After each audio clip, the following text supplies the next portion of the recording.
Welcome to another episode of the Bandage Podcast, a weekly wrap-up of the most trending healthcare news. Each week, we'll discuss the latest in healthcare, health IT, and compliance. In this week's episode, we discuss new laws introduced to update HIPAA, unhealthy copper levels in some alcoholic beverages, and new laws to monitor Colorado air toxins.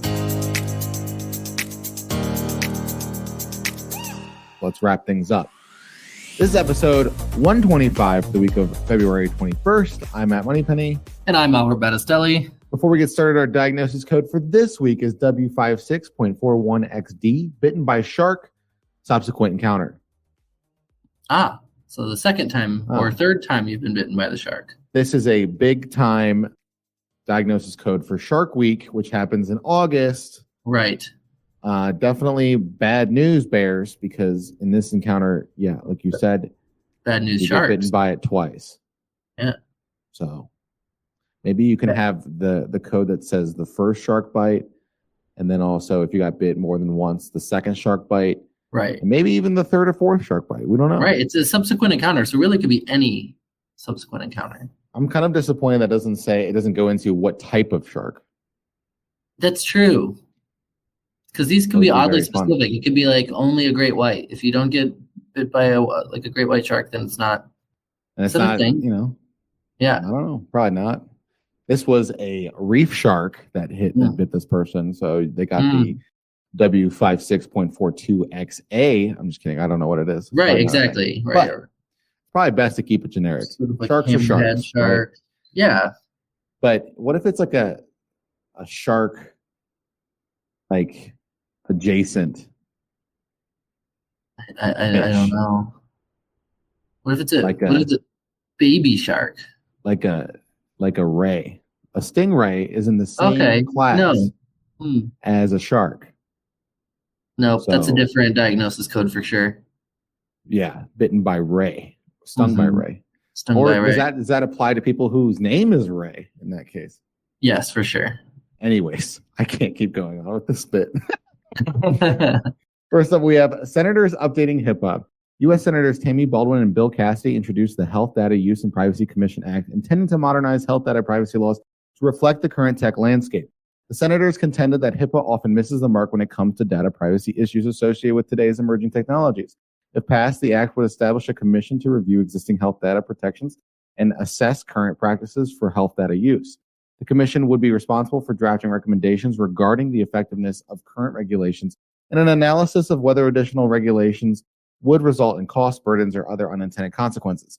Industry leaders voiced their support for the legislation in a letter to Senator Cassidy and Baldwin. Well, this just makes sense. This is just like, I don't know. Yeah, I mean, they got to change with the times. Exactly. As tech changes, we need to start reevaluating HIPAA. I mean, we deal all the time we talk all the time about different breaches and things like that as, I don't know, hackers become more and more tech savvy and start breaking past cybersecurity stuff. It's important for HIPAA to keep up with all of that. Agreed. It's been 25 years since HIPAA was enacted, Albert. That's 25 impressive. Years. You know what? Happy 25th birthday, HIPAA. We got employees that work at eTactics that are younger than HIPAA. Younger than HIPAA for sure. What is life before HIPAA? I can't imagine. Just a vast hellscape. Everybody's just stealing everybody's data. Like that's literally all that's happening. Actually, I heard that back in the 90s, the reason why they kind of pushed HIPAA out is because a lot of organizations weren't hiring people based on their health records, which is crazy to think about. But it makes sense. It's dystopian, but it makes sense. Right.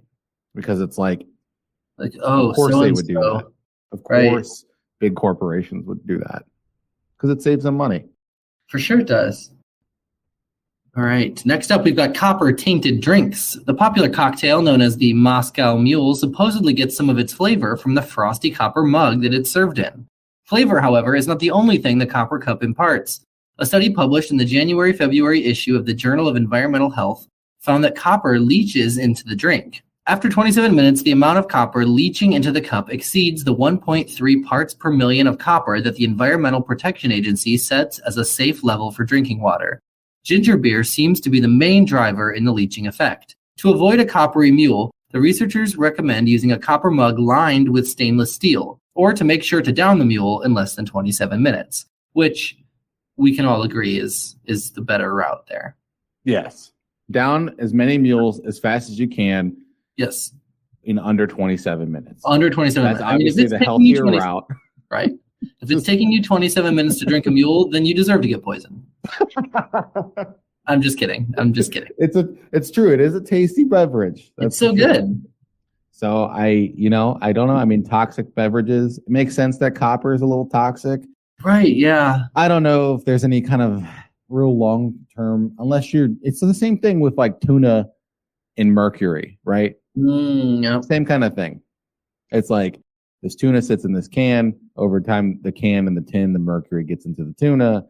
Blah blah blah. Same deal here, but it's only 27 minutes. So unless you have probably 6 or 7 Moscow mules a night, that takes you longer than 27 minutes to drink for each of them. Right. I don't know if this is necessarily a big deal. Now, I'm not a doctor, but I don't know. Call me old fashioned, I guess. Which is also another type of drink, but it's not in a copper mug. It is. It's a superior drink, in my opinion. In this podcast host's humble opinion. Agreed. Interesting stuff, though. You never know what kind of studies are going to come out. Next up, Colorado air toxins. Colorado would create 5 new air toxin monitoring stations around the state, set health hazard levels for dozens of airborne chemicals, and start rationing back those industrial emissions under a bill environmental justice groups call one of the top priorities this year. Sponsors and advocacy groups say the EPA and state health officials rely on best available technology at industrial sites to limit emissions without knowing whether what's actually in ambient air and whether or not it will harm Coloradans' health. They say that while progress has been made on ozone and greenhouse gas pollutants, air pollution that's toxic at the personal neighborhood level is largely unknown and unregulated. The bill envisions a detailed monitoring period with new strategically placed sites, then limits on future emissions for specific chemicals and rules made by the Air Quality Control Commission. The standards should be based on health hazard limits already set by states like California. So, I have a little rant for you, Mr. Albert. Okay, go ahead. I'm listening. So, in Ohio, which is where this podcast is recorded, we have this thing called Echecks, right? When your car gets a certain age, if it's past a certain, it's like maybe 5 or so, you got to go into this garage. It's state mandated. They check your emissions, and then, it takes some time. It's kind of a waste of time. It's great. Overall, it's great, right? The reason why I say it's a waste of time, the concept of it is fine, but the waste of time part is this. E-checks are mandated in Ohio on a county level, Albert. So you're telling me that if I live in this county and they have an e-check enforced and I'm on the county lines with another county that doesn't have an e-check enforced, you think the air quality changes at all? Do I? No. Do you think as soon as I cross that line, I can't breathe. Right. It's like, the air in Summit County, Ohio is much better than Warrensville because, they don't have e-checks. But it's like, air doesn't have any bounds, Albert. That's my point.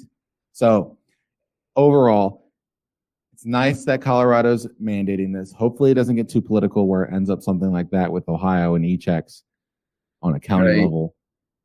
And it actually does something good, but we'll see what happens. I guess we'll see. With that, let's go into our next segment. BREACH, Breach Patrol. It's a breach! All of the latest cybersecurity breaches. Welcome to Breach Patrol. We talk about the latest breaches all across the world. First up, oh my gosh, Albert, what do we got? Okay, Washington State database hacked. Investigators say up to 650,000 current and former Washington State professionals and business owners may have had sensitive data like Social Security numbers stolen. The breach was detected January 24th and disclosed this month. Personal data in active, expired, revoked, or suspended licenses was stolen by hackers from the Washington State Department of Licensing. Okay, when you read that sentence, it sounds like the hackers were from the Washington State Department of Licensing. That's not true. The data was stolen from the Washington State Department of Licensing. So just want to be clear. The agency is currently reaching out to those who may have been affected and offering free credit monitoring and identity theft protection. There it is. The classic sentence at the end. Yep. Monitoring and identity theft protection. Read it 100 times. A year. Yeah. Likely a year. 12 months, probably. Yep. 12 months. They probably require your credit card, so then they can just charge you after the 12 months. Exactly. Got to make money somewhere, Albert, off these breaches. Okay. Just lose money. Hackers, legal money, not stolen money. Correct. Correct. Yeah, Washington business owners, that would be terrible. That's an entirely new thing I didn't even think about. Why not target, if you're a hacker, why not target municipalities? Because they're bad at cybersecurity, usually, number one. And number two, why not target the State Department where every business in that state has to register with? And in order to register with your business, you need to provide your social security number. That's scary. Whoa. That is scary. Yeah. Well, hopefully I didn't give anybody any ideas because that's not good. So hopefully the states step it up in their security practices and everything's well and good. And we like that stuff. Interesting. We like those stories. They're very interesting to think about. Yeah. Next up, Michigan social security number stolen. An August data breach at Saginaw-based Morley Services in Michigan affected more than 521,000 former employees, current employees, and customers.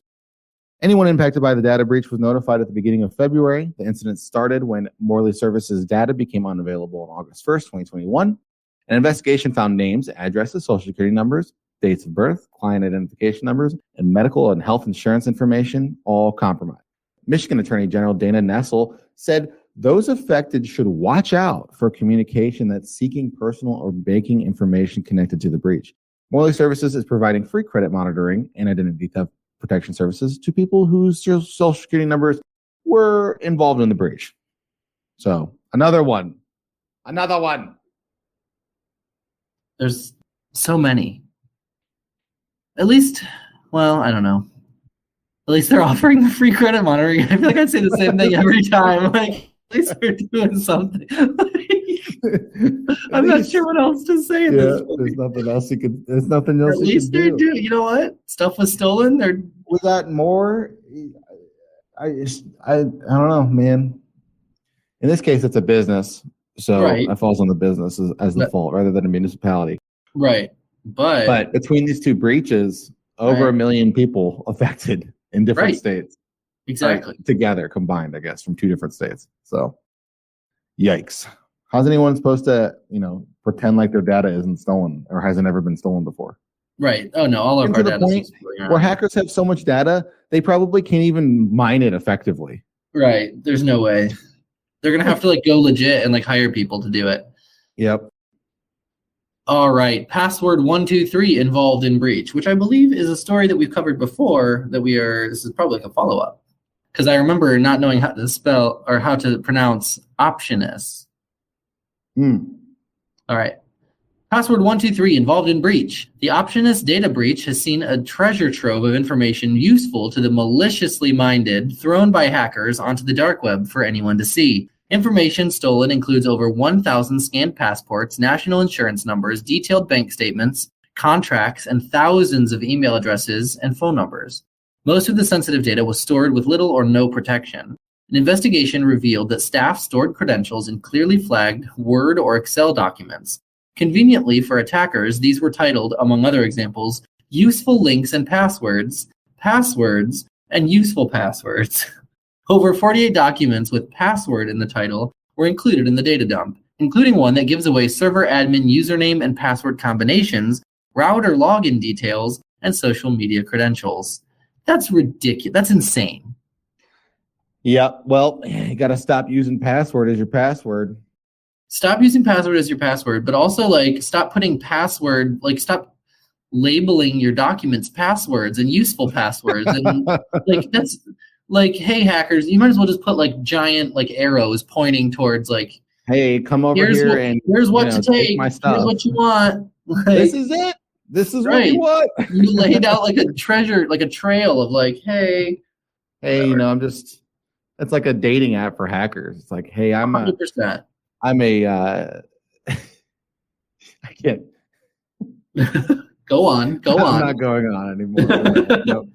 But it makes sense. If you think about it, it makes sense. I'm not going to say any more about that, Mr. Albert. But yeah, watch out. Bad hacks this week. Bad hacks. Scary, scary, bad, bad. And that's it for this week's wrap up of your weekly healthcare news. I'm Matt Moneypenny.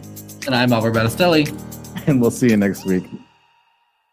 Thank you for listening to the Bandage Podcast produced by eTactics.